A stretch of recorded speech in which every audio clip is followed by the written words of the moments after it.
우리 할렐루야 찬양대 설교 전에 온 성도들에게 성령의 불을 지펴주심을 감사합니다.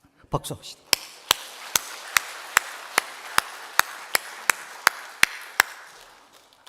그 불 가지고 제가 시작하겠습니다. 설교를 준비하면서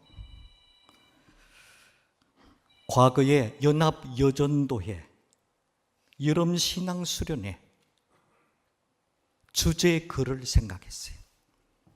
이 주제글은 지금부터 26년 전 2000년도 7월 10일, 11일 강원도 원주 신림에 있는 복민교육원에서 여전도회가 모여서 한때 그때 주제글입니다.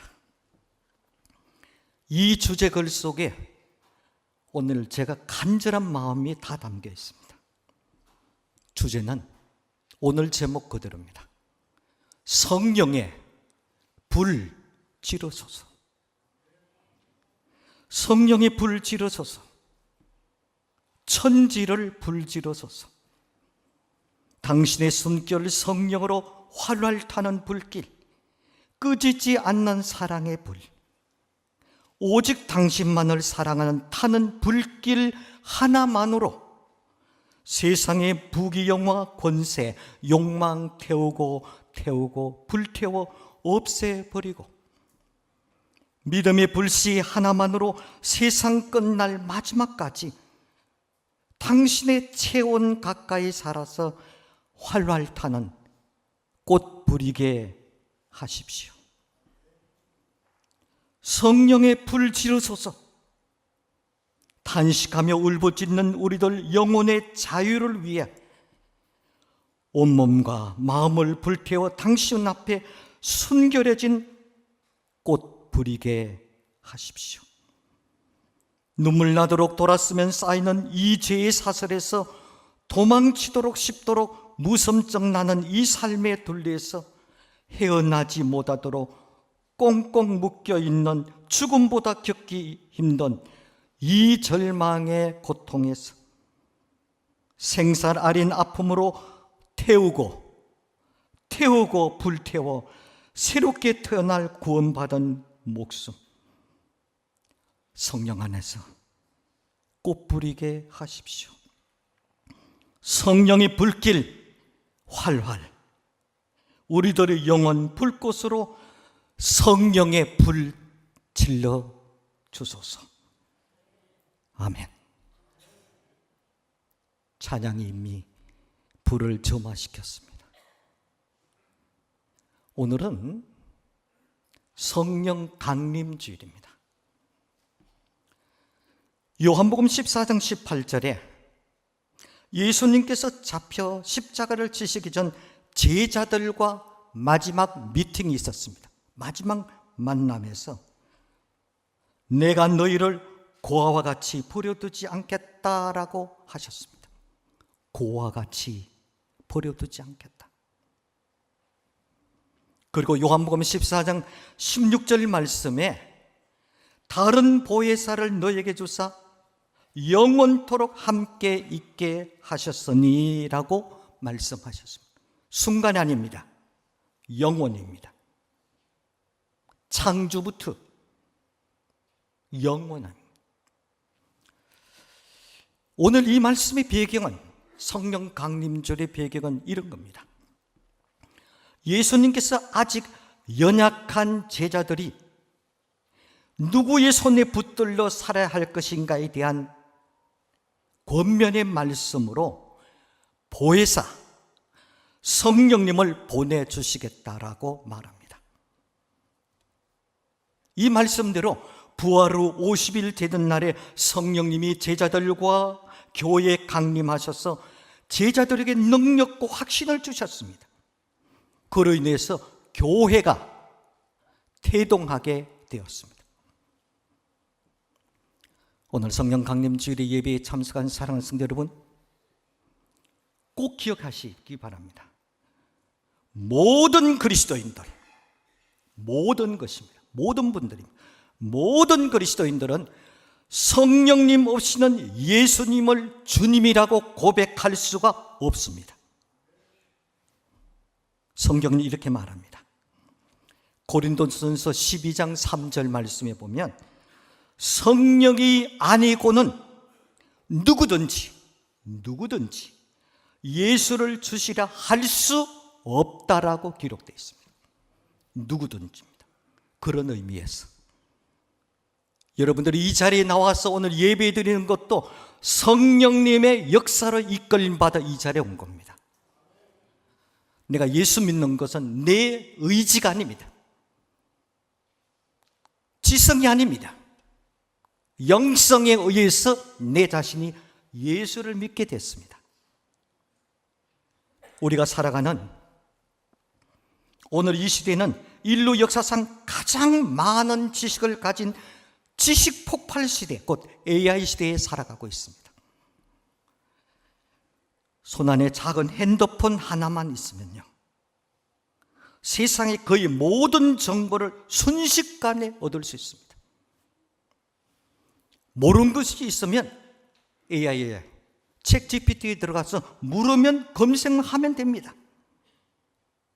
검색한 것이 참 좀 어렵다라고 물으면 다시 AI에게 물으면 답이 나옵니다.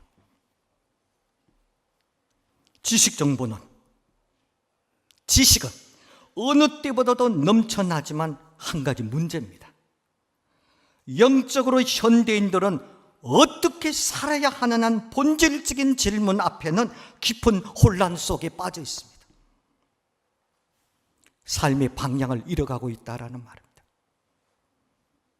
방황한다라는 말입니다. 정보는 우리에게 수단과 방법을 가르쳐 줍니다. 인생의 목적을 알려주지 못합니다. 방법 알려주지만 인생의 본질은 지식과 정보가 알려주지 못합니다. 나는 누구인가? 나는 어디서 왔는가? 내 인생의 마지막은 어디로 갈 것인가? 무엇이 옳은지, 어떻게 살아야 되든지, 어떤 것을 선택이 하나님의 기쁨을 줄 수 있는지, 하나님께 기쁨을 줄 수 있는지, 이 가장 중요한 질문 앞에는 여전히 사람들은 방황하고 있습니다. 왜 그렇습니까?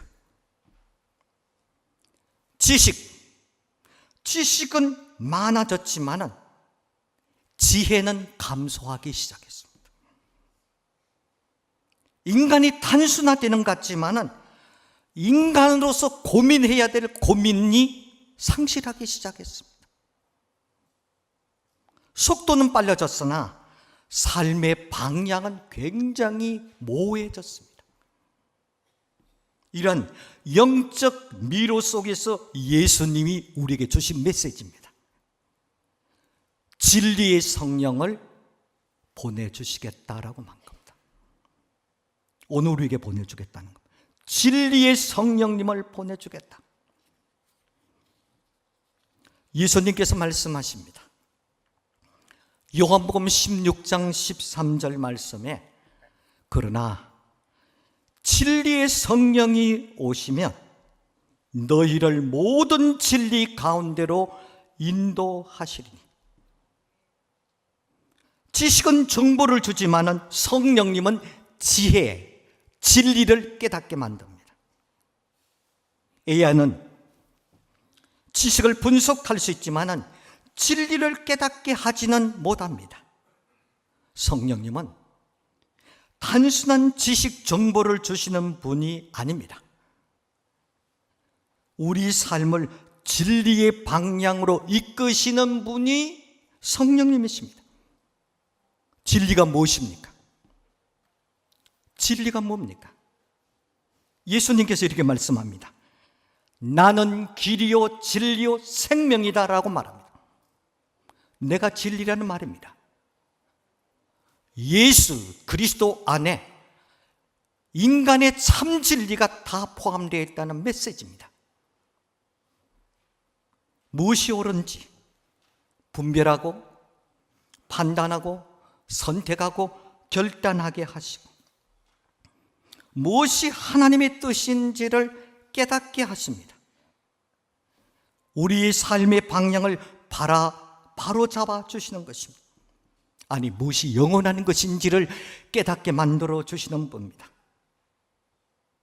지식, 정보 홍수 속에서 성령님은 끊임없이 우리의 영적인 나침반이 되시는 분입니다.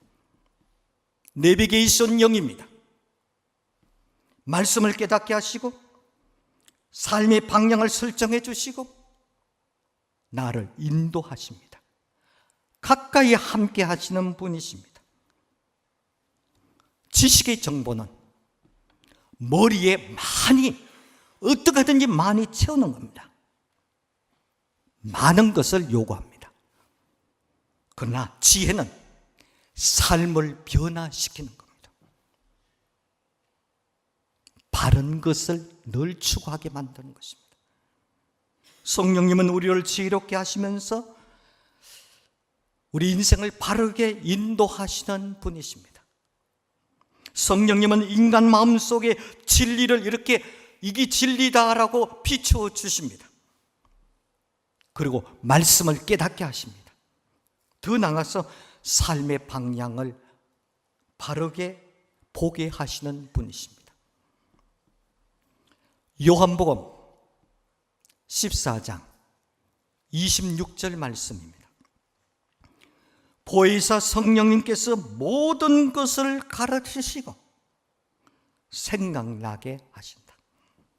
가르치시고 생각나게 한다. 단순한 지식의 가르침이 아니라 인간의 본질적인 문제를 가르쳐 주시는 분이십니다. 성령님은 단순한 정보 제공자가 아닙니다.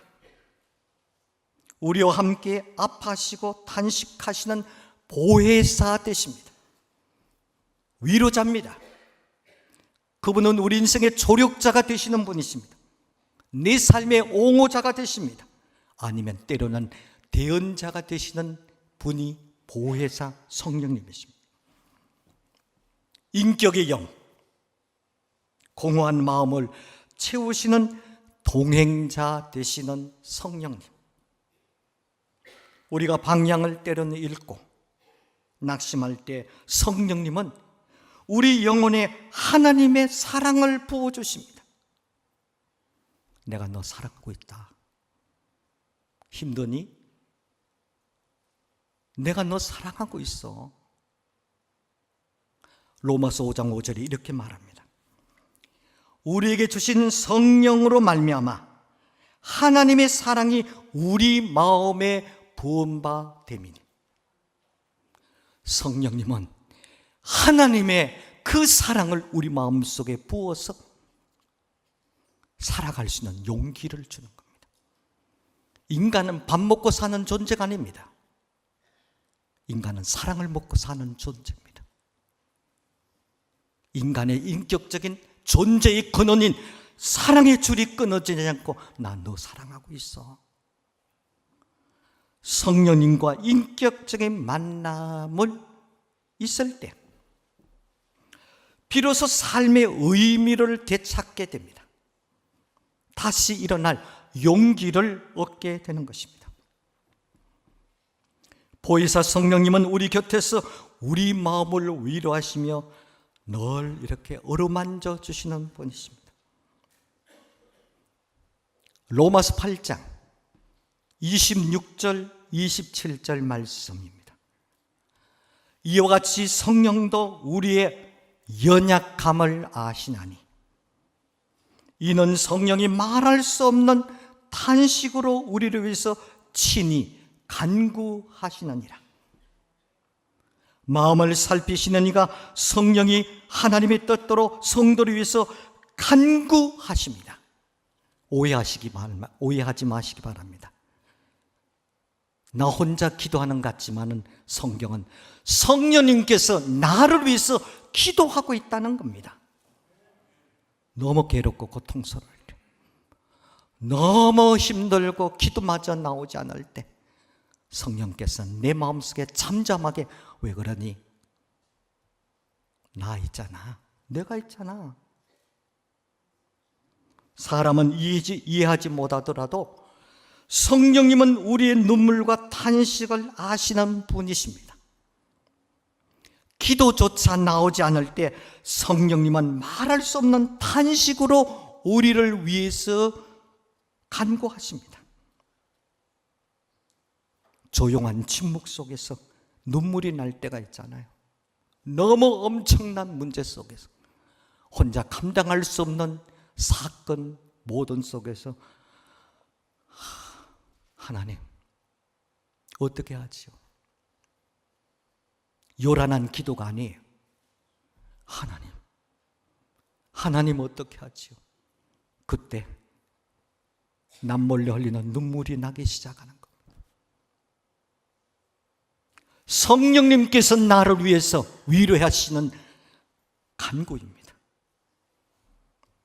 세상에 줄 수 없는 위로, 약으로 해결되지 않는 영혼의 공허함을 성령님께서 이렇게 채워주신다라는 말입니다. 성령 충만한 사람은 환경이 어려워도 무너지지 않습니다. 고난을 현실로 받아들이는 사람이 성령 충만한 사람입니다. 왜? 고난은 하나님이 나에게 주시는 감추어져 있는 보화이기 때문입니다. 고난과 어려움 없이 내가 이만큼 사람 되었어요? 마음이 깊은 곳에 하나님의 평안을 채워주시는 분이 성령님이십니다. 오늘 예배 참석하신 사랑하는 성도 여러분, 현대인들은 분명히 정신적으로 뭔가 방황하고 있습니다. 많은 것을 알고 있습니다. 많은 것을 소유했습니다. 그러나 어디로 가려 할지, 지금 내가 서 있는 자리에 대해서 혼돈을 느낄 때가 있습니다. 현기증을 느낄 때가 있는 겁니다. 그러나 예수님은 우리를 홀로 두지 않겠다라고 말합니다. 보혜사 성령님을 보내주겠다라고 말합니다. 성령님은 혼란 속에서 진리를 보여줍니다. 상처난 마음을 위로해 주십니다. 무기력한 삶의 능력을 주시고 잃어버린 인간성을 회복시켜 주시는 분은 성령님이십니다. 그러므로 이 시대에 가장 필요한 것은 뭐냐? 여러분 아멘 하시면 됩니다.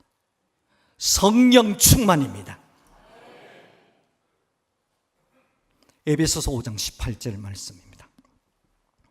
술 취하지 말라. 이는 방탕하는 것이니 오직 성령으로 충만함을 받아라. 이 말씀을 단적으로 표현하면 이 말입니다.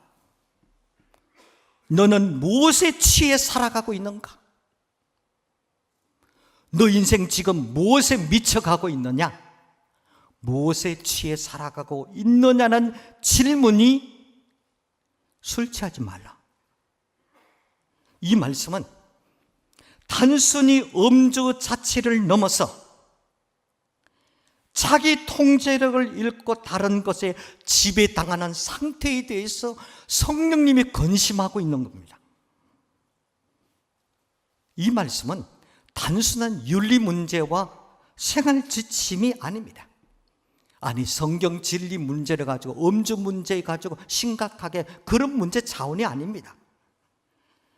우리의 인생의 방향과 주권이 누구에 있는가라는 묻는 영적인 물음입니다. 당시 에베소는 우상숭배 향락 문화가 가득한 도시였습니다. 사람들은 쾌락과 흥분 속에서 자신을 잃어버리기 시작했습니다. 그리고 살아가는 겁니다. 그 결과, 그들의 결과가 무엇입니까? 성경은 분명히 말합니다. 방탕하는 것이다라고 말합니다. 이는 방탕하는 것이다. 방탕한다는 가 무슨 뜻입니까? 내 인생을 스스로 제어하지 못하는 겁니다. 더 쉽게 말하면 삶의 브레이크가 고장났다는 겁니다. 자동차의 브레이크가 고장나면 어떻게 되겠어요? 이건 사고로 이어지는 겁니다. 사망입니다. 중상 정도가 아닙니다. 사망입니다. 스스로 제어하지 못한다. 방탕하는 것이다. 결국 삶이 무너지는 겁니다. 개인은 무너집니다. 가정의 공동체가 힘들어집니다. 아내도 자녀도 내면의 상처를 받기 시작하는 겁니다. 대의를 이어서 그 상처는 남겨줄 수 있습니다. 신앙적으로는 점점 하나님을 향한 중심을 잃어버리게 되는 것입니다. 오늘 성령 강림 주일 예배에 참석하신 사랑하는 성도 여러분, 성령 충만한 감정적인 흥분이 아닙니다. 인간의 감정에서 성령이 움직이는 성령님은 아닙니다. 내 삶의 주인을 바꾸는 것이 성령 충만입니다. 왜? 충만은 물량적인 단어가 아닙니다. 통치, 지배적인 단어의 의미입니다. 이전에 내 중심이 되어서 살아왔던 삶, 내 생각, 내 감정, 내 욕심이 삶을 이끌어왔습니다. 그러나 성령이 충만하면 이제는 하나님께서 내 삶을 다스리고 통치하십니다. 내가 하고 싶은 것이 아니라 하나님이 기뻐하시는 것을 선택하며 살아가는 삶, 이것이 바로 성령 충만한 삶인 것입니다. 내 뜻보다도 하나님의 뜻을 따릅니다. 내 감정보다도 성령님의 인도하심을 따릅니다. 내 욕망보다도 하나님 말씀에 순종을 하는 삶을 살아가는 것입니다. 술에 취하면 사람이 이상하게 변합니다. 그냥 바르게 걷지도 못합니다. 눈도 흐려집니다. 말도 흐려지기 시작합니다. 그러나 성령 충만하면 인격, 성품이 새로워지고 삶이 거룩하게 됩니다. 그 거룩한 모습을 갈라디아서 5장 22절과 23절에 이렇게 기록되어 있습니다. 사랑, 희락, 화평, 오래 참음, 자비, 양성, 충성, 온유, 절제할 수가 있었다. 나 예수 믿기 때문에 내 감정을 조절할 수 있었다. 내가 한 것이 아닙니다. 성령님이 하신 것입니다. 그렇다면 우리는 어떻게 성령 충만할 수 있습니까? 아니, 성령을 지속적으로 받을 수가 있습니까?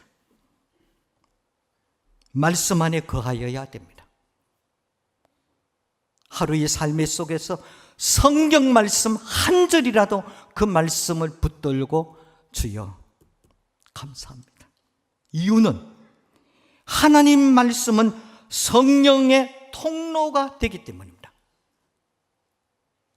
두 번째는 기도로 하나님과 앞에 끊임없이 이 교제를 해야 됩니다. 기도는 성령님의 임재를 경험할 수 있는 시간입니다. 그때 내 감정, 내 기도 소리, 내 기도의 시간 길고 짧은 것 전혀 아닙니다. 여러분, 급할수록 기도는 짧아집니다. 너무 힘들수록 기도는 간절하지만 기도는 길지 않습니다. 형용사도 많이 쓰지 않습니다. 하나님, 어떻게 했으면 좋을까요? 나 도와주세요. 그 속에 온종일 기도의 내용이 다 들어가 있습니다. 세 번째, 자기를 좀 내려놓아야 됩니다. 자기 부인하는 삶. 자기 부인한 사람이 뭡니까? 내 생각, 고집과 욕심을 내려놓을 때 성령님께서 나를 컨트롤하는, 조절하는 것입니다. 다스린다라는 말입니다. 누가복음 22장 42절 43절 말씀에 예수님의 겟세마네 기도를 들어보시기 바랍니다. 아버지, 내 원대로 마옵시고 아버지의 원대로 되기를 원하나이다 하시니 천사가 하늘로부터 예수님께 나타나서 힘을 더하시더라. 아버지의 뜻이 내 생각이 아닙니다. 아버지의 뜻이 뭡니까? 죽는 거예요. 죽음, 십자가입니다. 말씀을 마칩니다. 사랑하는 성도 여러분, 성령 충만은 특별한 사람이 경험하는 것이 아닙니다. 모든 그리스도인들이 반드시 살아야 될 모습과 방식입니다. 모든 성도입니다. 오늘 처음 교회에 나온 사람 포함해서 모든 분들, 내가 사는 삶이 아니라 하나님이 사시는 삶이려 내 뜻이 아니라 하나님의 뜻이 이루어지는 삶이 성령 충만한 삶인 것입니다. 우리는 매일 매 순간 이렇게 기도해야 될 것입니다. 하나님, 내 삶의 주인이 되어 주십시오. 나를 다스려 주세요. 내 생각, 마음, 삶을 다스려 주십시오. 날마다 성령으로 충만하게 하옵소서. 그럴 때 하나님께서 우리 삶을 통해서 놀라운 일을 이루어 가실 것입니다. 성령을 불질러 주옵소서. 이것이 우리 간절한 기도입니다. 기도하겠습니다.